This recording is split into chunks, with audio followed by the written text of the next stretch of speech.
Viewpoint from Overseas. I'm your host Faraz दरवेश। आज का जो शो है उसकी फॉर्मेट थोड़ी सी मुख्तलिफ होगी। मैं होस्ट रहूँगा, लेकिन मेरे साथ हमारे टीम का हिस्सा डॉक्टर मिसबा आजम साहब जो हैं वो को होस्ट होंगे। उसकी वजह ये है कि पाकिस्तान से एक अहम गेस्ट, एक अहम मेहमान हमें ज्वाइन कर रही हैं। आप इनको देखते हैं, सुनते हैं टीवी के ऊपर। ये मशहूर डिफेंस एनालिस्ट हैं, सहाफ़ी हैं, और आप उनके जो तज्ज़िये हैं वो देखते रहते हैं, हम उनसे मुस्तफ़ीज़ होते रहते हैं। तो हमारे साथ मौजूद हैं डॉक्टर नसीम ज़हरा साहिबा।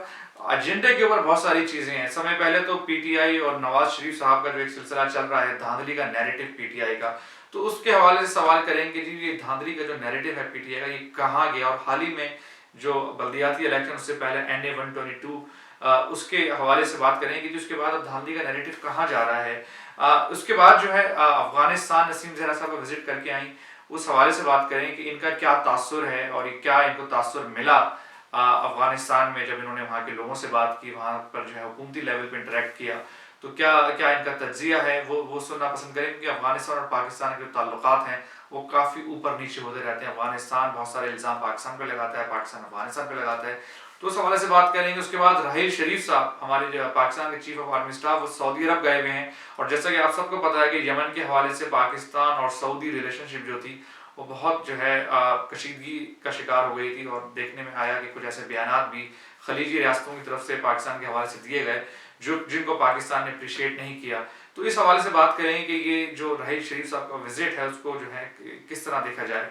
तो इस हवाले से गुफ्तगू के उसके बाद आखिर में इंडिया पाकिस्तान के हवाले से गुफ्तगू करेंगे और देखेंगे कि पाकिस्तान और इंडिया के जो ताल्लुकात हैं वो मोदी साहब की मौजूदगी में सही हो सकते हैं कि नहीं हो सकते। तो इसके साथ ही नसीम ज़हरा साहबा की तरफ चलते हैं, इनसे सवाल करते हैं। तो नसीम साहब, सबसे पहले तो बहुत बहुत शुक्रिया, हमने आपको इतनी सुबह जगा दी है पाकिस्तान में।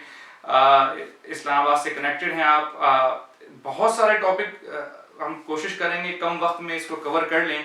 एक तो ये पीटीआई और नून लीग का जो एक सिलसिला चल रहा है और धांधली नैरेटिव जो है, अब ये आपसे इसका तज्जिया लेंगे कि अब क्या वाकई कुछ जो चीज़ें पीटीआई के हवाले से हुई हैं पिछले चंद दिनों में, जिसमें NA 122 है, इमरान खान साहब कुछ ज़ाती डेवलपमेंट भी, उसके बाद पीटीआई का वो जो एक नैरेटिव था धांधली का और जो अंडर प्रेशर हुई थी नून लीग का, वो वाकई ख़त्म हो गया है।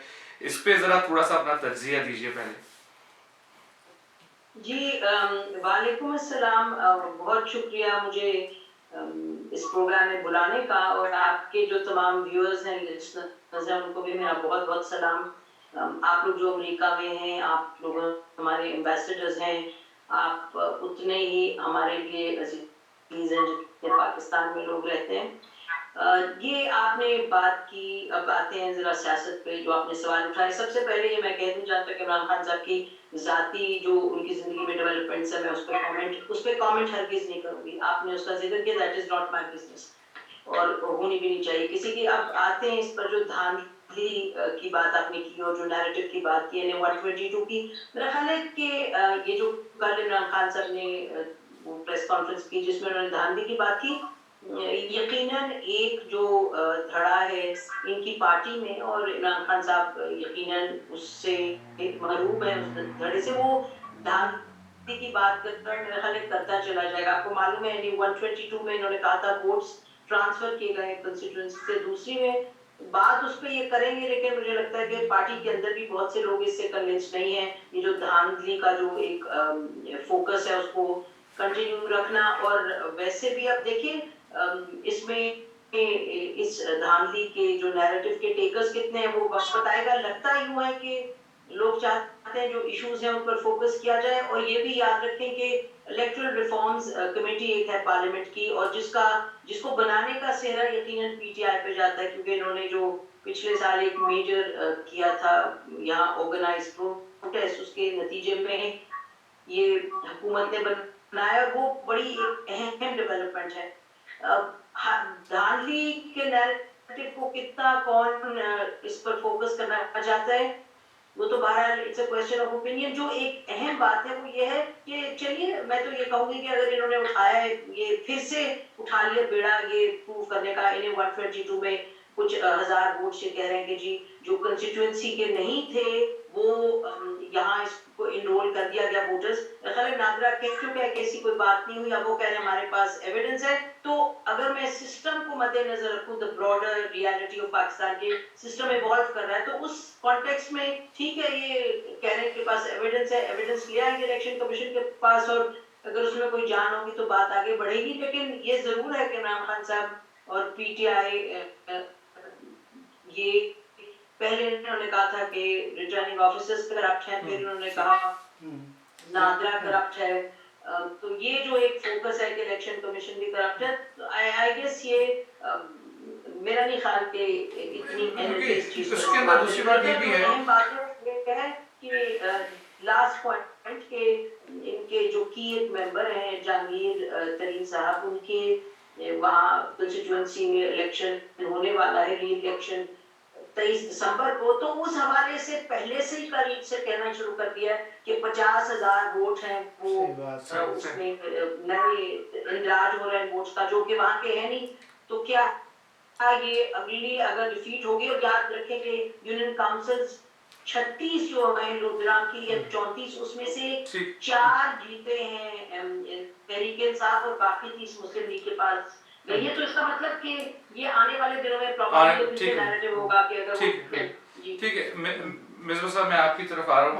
आपका इसमें एक तो एक और भी चीज़ है, इस चीज़ को एक और, अभी जो बल्दियाती इलेक्शन के जो रिजल्ट्स आए खासकर पंजाब में, उससे भी जो है वो धांधली के नैरेटिव पे एक तासुर इसी तरह से पड़ा है कि पीटीआई ने उस तरह से परफॉर्म नहीं लेकिन मैं नसीम साहिबा से मैं एक सवाल पूछना चाहूँगा। नसीम साहिबा, ये फरमाइएगा कि ये जो कहा जाता है कि वोट ट्रांसफ़र हुए, तो ज़रा सा हमारी जो व्यूवर्स हैं उनकी अंडरस्टैंडिंग के लिए उन्हें ज़रा ये समझाइएगा, ये चीज़ है क्या कि भाई आप ये बताइए कि अगर मैं वोट ट्रांसफ़र कर रहा हूँ, मुझे क्या पता कि वो वोट मेरे लिए हैं या नसीम ज़हरा साहिबा के लिए हैं। तो अगर वोट ट्रांसफ़र किए गए तो क्या पहले उनसे पूछा गया कि आपके वोट किस तरफ हैं, फिर ट्रांसफ़र किया गया? इसको ज़रा सा समझाइएगा। अच्छा, उसका सिंपली मतलब तो ये है, टेक्निकली पहले देख लेते हैं। इसका मतलब ये, अगर मैं इस्लामाबाद के एक इलाके में रहती हूँ और वहां से मैं कहीं और रहने चली गई और इट्स अ डिफरेंट कंस्टिट्यूएंसी, तो मैं जाके इलेक्शन कमीशन से कहूँगी कि जी मुझे आप दूसरी जगह मेरे वोट इंदराज कर दें, उसी शहर में लेकिन डिफरेंट कंस्टिट्यूएंसी। इनका जाहिर क्लेम ये है कि पीएमएलएन के पास कुछ अपने वोटर्स थे, कंफर्म वोटर्स किसी और कंस्टिट्यूएंसी में लाहौर की, लेकिन वहां से जाकर के इन्होंने जो है बगैर एप्लीकेशन दिए या कुछ किए, इन्होंने अपने वोट्स वहां करवा लिए दूसरी NA 122 में। अच्छा, और ये कह रहे हैं कि जो NA 122 में वोट्स ट्रांसफर हुए हैं, उन लोगों ने वो वोट्स ट्रांसफर ही नहीं किए और ये अंदर ही अंदर धांधली करके किए हैं। तो अब ये बात, अब जाहिर है, कल असद उमर साहब कह रहे थे हमारे प्रोग्राम में कि हम 2 दिनों के अंदर अंदर ये इलेक्शन कमीशन के पास एविडेंस ले जाएंगे कि ये धांधली हुई है। तो लेट्स सी व्हाट हैपेंस। सही। अच्छा, मैं इस मिर्जा, अगर आप कमेंट करें, मैं जरा एक दूसरी तरफ लेके जाना चाहूंगा। नसीम साहिबा भी अफगानिस्तान होकर आई है, तो नसीम साहब एक अफगानिस्तान आप होकर आई तो आपकी वहाँ मुलाकातें रहीं, तो उस पर जरा आप अपना तजिया दीजिए। हम जब यहाँ पर अफगानिस्तान के जो डायस्पोरा है, जब उनसे मिलते हैं अमेरिका के अंदर, या उनके जो अक्सर नुमाइंदे आते हैं हुकूमती, उनसे मिलते हैं, तो लगता है पाकिस्तान से तो इतने ज्यादा खफा है कि लगता है कभी कभी महसूस होता है कि शायद इंडियंस जो हैं वो हमसे इतनी नफरत नहीं करते, इतनी लगता है कि अफगानिस्तान के जो लोग हैं वो हमें बुरा समझते हैं। तो आप जब वहां गई, आप वहां लोगों से मिली, तो आपको वहां के जो हुकूमती जो लोग हैं उनसे और आम लोगों में क्या फीलिंग नजर आई पाकिस्तान के हवाले से? देखिए, एक पॉइंट एजेंडा है अफगानिस्तान के लोगों का इस वक्त। लोगों का क्या, from top to any level, यानी कि जिसमें आप सहाफी भी ले लें, होटल का बहरा भी ले लें, टैक्सी का ड्राइवर भी ले लें, दुकानदार भी ले लें, थिंक टैंक भी ले लें, पार्लियामेंटेरियन, सब को ले लें। मेरा ख्याल है कि सब बाय एंड लार्ज इस तलाश में है कि वहाँ एक अमन आए। अच्छा, और ये भी आपसे हम कह दें कि जब पहले मैं अफगानिस्तान गई हूँ 2001 में, 9/11 से पहले कंधार भी मैं गई, काबुल भी गई, उस वक्त भी ये मैं कह सकती हूँ बड़े वसूख के साथ कि कुछ लोग ऐसे थे जो कि तालिबान सपोर्टर्स थे। अभी जो चीज मुझे स्ट्राइक की, चाहे काबुल था, चाहे हिरात था, चाहे Jalalabad, all these 3 places where I went to पिछले कोई 3 हफ्ते में, हर जगह ये जो तालिबान हैं उनसे लोग बिल्कुल सख्त नाला है, क्योंकि उनको लगता है कि इनकी वजह से अफगानिस्तान में अमन चैन नहीं आता। अच्छा, अब वो एक पॉइंट है जिसको वो लेकर अपनी ओपिनियन एक्सप्रेस करते हैं पाकिस्तान के हवाले से। ये भी उनको मालूम है कि इनके 30 लाख के करीब 3 मिलियन के करीब लोग पाकिस्तान में, उस हवाले से जब बात बिल्कुल करें सही। तो मुझे से जी बहुत हम ग्रेटफुल हैं और ये और आपने हमारा बड़ा ख्याल किया। लेकिन एक टॉप ऑफ द एजेंडा उनका ये पॉइंट है कि अफगानिस्तान में तालिबान पाकिस्तान से आ रहे हैं और वो आके यहाँ तमाम है खून खराबा कर रहे हैं। अच्छा, ये तो जो परसेप्शन है ये मुझे सच कहना पड़ेगा कि ये परसेप्शन मैंने हर जगह पाई पिछले 3 हफ्ते में जब मैं गई। लेकिन हकीकत के हवाले से मेरा ख्याल है कि हमें 2 चीजें ज़हन में रखनी है। एक ये कि बात ये दुरुस्त है कि तालिबान का जो एक शूरा है, क्वेटा शूरा, वो पाकिस्तान में है।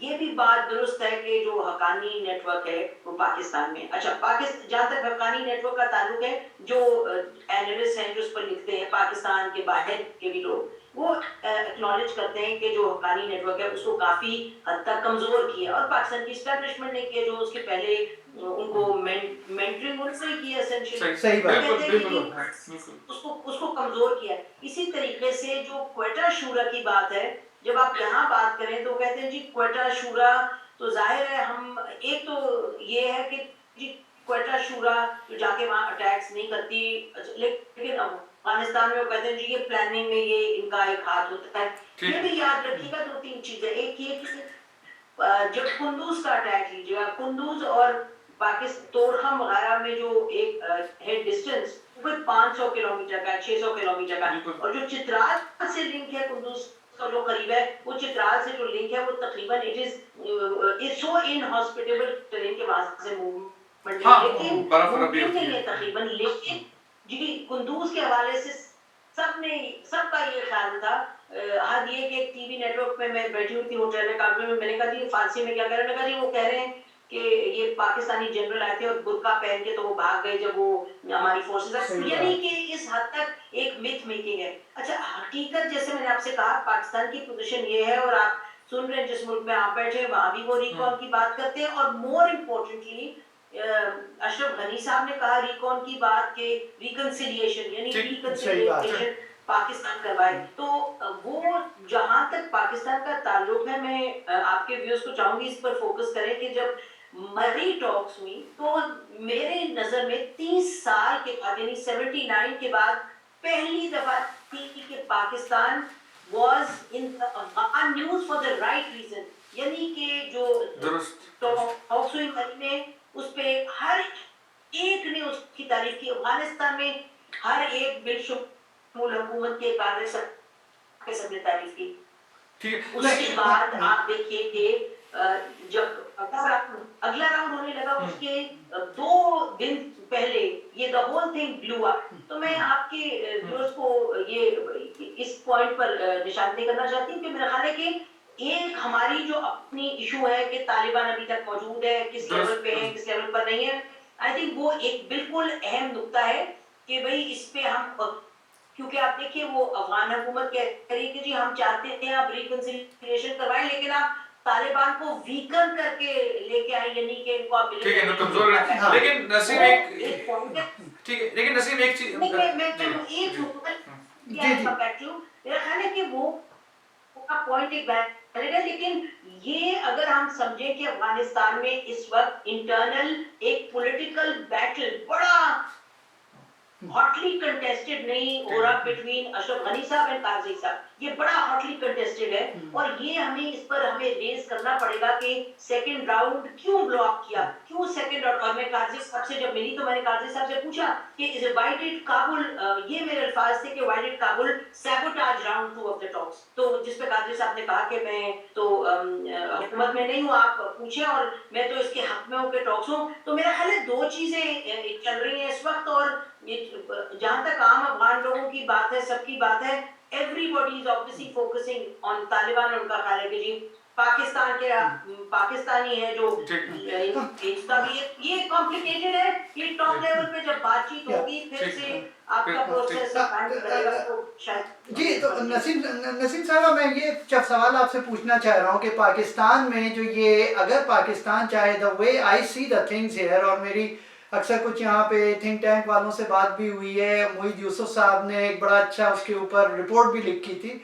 तो मतलब वो लोग ये कहते हैं कि यार पाकिस्तान के पास जो है काफ़ी ये जो तालिबान को फैमिलीज रह रही हैं और वो लोग मूवमेंट उनकी फ्री मूवमेंट है, तो अगर पाकिस्तान चाहे तो उन लोगों को प्रेशर में डाल सकता है तालिबान को कि वो लोग जो हैं कुछ आगे बढ़ें और मज़ाकरात करें या बातचीत करें। तो पाकिस्तान ऐसा क्यों नहीं करता? क्या पाकिस्तान का कोई इंटरेस्ट है कि इस चीज़ को चलने दें थोड़ा सा और ज़्यादा, कि भाई जैसे पुरानी 80s 90s की जो पॉलिसी थी उस पर आप क्या कहेंगी? देखिए ना, 80s 90s की पॉलिसी तो बिल्कुल एक ब्लू इन आवर फेसेस, वो पॉलिसी तो रिवर्स ही हो गई। तमाम का तमाम जो स्ट्रेटेजिक था वो टेररिज्म को, एक्सट्रीमिज्म को, जी। सेक्टेरियनिज्म को पाकिस्तान में मिलता है। तो मेरा ख्याल है कि वो बात यहाँ इस पे अब किसी के जहन में शक नहीं है कोई। अच्छा। तो इस वजह से मेरा ख्याल है वो तो पॉलिसी नहीं है। लेकिन let me come back to जो आपने ये बात की कि तालिबान फ्रीली घूमते हैं। जी। देखिए, इस वक्त पाकिस्तान में तालिबान यकीनन फ्रीली घूमते हैं, और ये इशू है ही नहीं कि तालिबान टॉक्स पर नहीं आते। आखिर मरी राउंड इसी वजह से हुआ कि Taliban came to the negotiating table. आज चीन की बात सुन ले, आप अमेरिका की बात सुन ले, दोनों के दोनों मुमालिक कहते हैं जी पाकिस्तान का रोल अहम है और वो पॉजिटिव रोल है, जो कि अशरफ गनी साहब ने भी कहा। आई थिंक जो पॉइंट ऑफ कंटेंशन काबुल की नजर में है, काबुल का कहना है कि आप उनको नेगोशिएटिंग टेबल पे ले आते हैं, लेकिन आप उनको उतना मारते नहीं जितना हमारा ख्याल है कि आपको मारना चाहिए। आप उतना उनकी आर्म ट्विस्टिंग नहीं करते, आप उनको मिलिटरीली इतना वीक नहीं करते जितना आपको करना चाहिए। ठीक। मैंने फिर कहा कि ये सवाल जो, this is a valid question, और इसमें पाकिस्तान की अपना पॉइंट है। बट काबुल ये जब सवाल उठाते हैं ये वैलिड है, लेकिन ये ना कहिए कि पाकिस्तान बात करने पे उसने सक्सीड नहीं किया।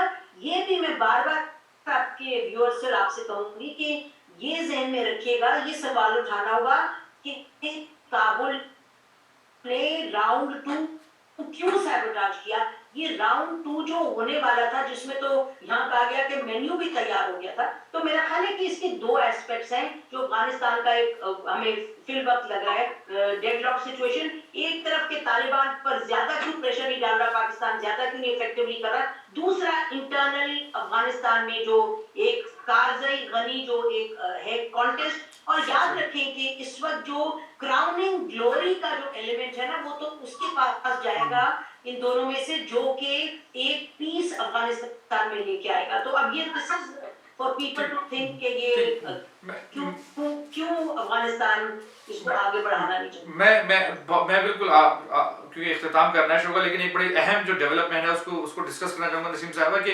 ये राहिल शरीफ साहब का विजिट होता है सऊदी अरेबिया, और सऊदी अरेबिया से भी जो हाल ही जो पिछले 1 साल के अंदर हमारे जो ताल्लुकात रहे हैं वो काफ़ी कशीदा रहे हैं। उसके अंदर काफ़ी कशीदगी आई यमन के हवाले से, एक वो जो सऊदी ईरान जो प्रॉक्सी एक सिलसिला चल रहा है, पाकिस्तान में भी उसके असरात नज़र आ रहे हैं, वो तो चल ही रहा है एक पावर स्ट्रगल। उसके हवाले से जो यमन के का जो हवाला मैं इसलिए दे रहा हूँ कि उस वक्त लग ऐसा रहा था कि हमारे जो ताल्लुकात हैं वो सऊदी अरब से बिल्कुल यानी कि लोएस्ट लेवल पे आ गए थे। तो अभी जो दौरा है राहिल शरीफ साहब का, इसको आप किस तरह देखती हैं और क्या क्या इसके आउटकम्स हो सकते हैं? देखिए, जो सऊदीज की एक एक्सपेक्टेशन थी और उसके बाद जो उनकी डिसअपॉइंटमेंट थी, वो पीरियड जो है उससे हम गुजर गए हैं। मेरा ख्याल है कि सऊदी अरेबिया के लिए पाकिस्तान बहुत अहम पार्टनर है फॉर नंबर ऑफ रीजंस, और पाकिस्तान के लिए सऊदी अरेबिया भी एक अहम है, स्ट्रेटेजिक पार्टनर है। तो मेरा ख्याल है कि ये जनरल राहिल शरीफ गए, उससे पहले पाकिस्तान की हुकूमत के लोग भी गए, प्राइम मिनिस्टर नवाज शरीफ का भी इंटरेक्शन रहा।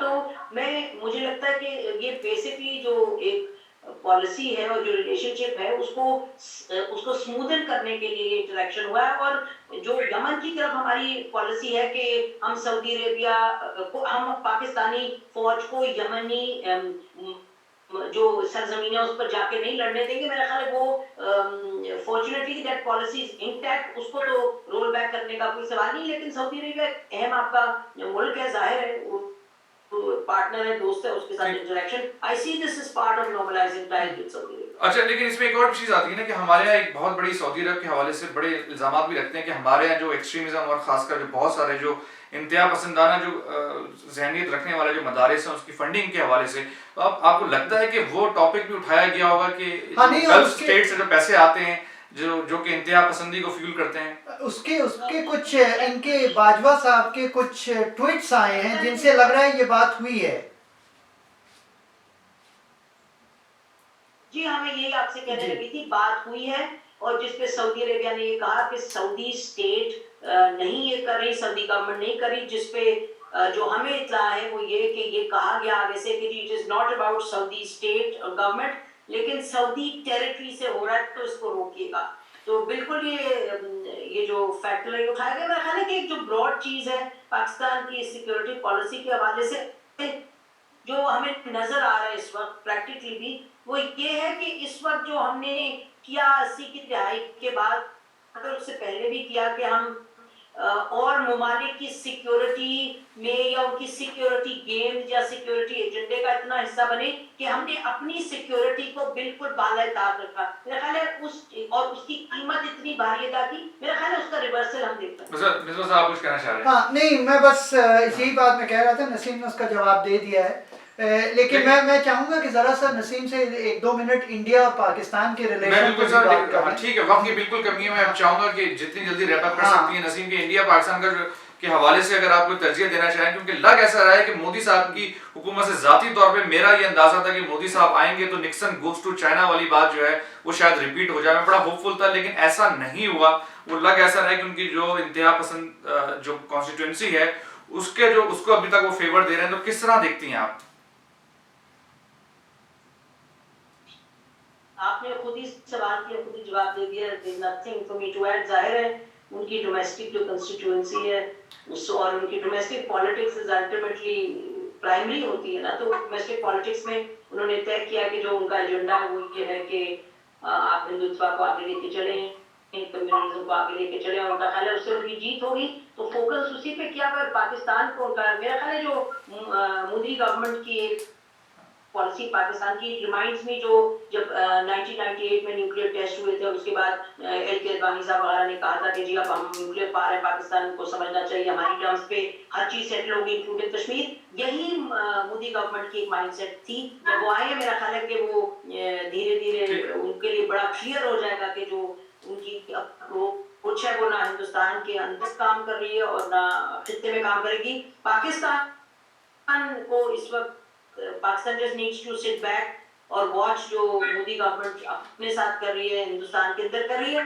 पाकिस्तान की पोजीशन बड़ी क्लियर है कि बातचीत पर तैयार है, हर चीज पर बात करें अनकंडीशनली इंक्लूडिंग कश्मीर। तो मेरा ख्याल है, और कश्मीर के अंदर जो इस वक्त हो रहा है, अगर आप उसको फॉलो कर रहे हैं क्लोजली, तो वो एक जो मूवमेंट है वो फिर से उसने जोर पकड़ा है। तो ये तमाम जो हालात हैं, पाकिस्तान की जो एक अपनी पोजीशन है जो प्राइम मिनिस्टर नवाज शरीफ ने आर्टिकुलेट किया था, उसके हवाले से एक्शंस भी लिए थे। तो यानी कि पाकिस्तान चाहता है कि हिंदुस्तान के साथ तमाम चीजें रिजॉल्व करें इंक्लूडिंग कश्मीर। वो इस वक्त ऊफा स्टेटमेंट जो थी वो उसने क्लियर कर दिया था कि मोदी गवर्नमेंट की थिंकिंग क्या है। नवाज शरीफ साहब टुक अ रॉन्ग स्टेप देन, उसको उस पे साइन करके, लेकिन फिर मोदी साहब ने खुद ही रॉन्ग स्टेप तो करवा लिया है नवाज शरीफ साहब से, लेकिन वो जो एक पोजीशन ले ली कि नो डायलॉग विद एपीएचसी, पहले उस पे शायद मेरा ख्याल इट बिकेम क्लियर कि ये इस तरह की अप्रोच चलेगी बायलैटरली विद पाकिस्तान। और दूसरा, फिर अब जो अंदर खाने के मसले मसाइल पैदा हो गए हैं, खतरनाक है, और हम तो चाहते हैं पाकिस्तानी हमारे हमसाया है, खित्ता एक है कि ये इससे निकले, क्योंकि हमने अपने मुल्क में ये खून खराबा देखा है कि क्या इसका नतीजा निकलता है जब आप इंतहा पसंदी की तरफ जाते हैं और you do politics of it. So we wish India well. आप कैसे साइड नहीं, बस ठीक, मेरा ख्याल से ठीक है, हमने ठीक लिया है, था जो नसीम बिल्कुल। से नसीम हुआ साहब, है। एक समय पहले बहुत बहुत मतलब शुक्रिया आपका कि आपने जो है अपना वक्त निकाला कि सुबह आपको हमने जगाया। इसके साथ ही आप हमें इजाजत दीजिए, और आप इंशाल्लाह उम्मीद रहेगी कि आप आइंदा भी आने वाले शोज में पार्टिसिपेट करती रहेंगी। ऑडियंस, आपने गुफ्तगू सुनी जी? It was a pleasure. लेकिन आपने 3-4 मर्तबा कहा है कि बहुत सुबह जगाया है, ये तो यहाँ के 10:30 बजे हैं, हम तो 6 बजे उठ जाते हैं, तो आपने बिल्कुल नहीं जल्दी जगाया। और फिर आई होप कि फिर आपसे फिर इंशाल्लाह बातचीत होगी। इंशाल्लाह। मैंने सुना है कि पाकिस्तान में आप जर्नलिस्ट लोग बड़ी मेहनत करते हैं, रात रात को बड़ी देर तक सोते हैं। हमने साफी हजरात की के उसको मद्देनजर रखते हुए, लेकिन मेरे ख्याल से आप मुख्तलिफ हैं, तो माजरत अगर मैंने काफी रिपीट किया तो। आज़िज़ नहीं, मज़ा आएगा। खुदा हाफ़िज़ जी। चलिए, बहुत शुक्रिया। ऑडियंस, आपने नसीम जहरा साहब की गुफ्तगू सुनी, आपने मिसबा आजम साहब के भी सवाल सुने। उम्मीद करते हैं कि आने वाले दिनों में पाकिस्तान से जो सहाफ़ी हजरात हैं उनको हम जो है मदऊ करते रहें और उनसे जो है गुफ्तगू जारी रखें। इसके साथ ही फराज दरवेश को व्यू पॉइंट फ्रॉम ओवरसीज इजाज़त दीजिए। खुदा हाफिज़।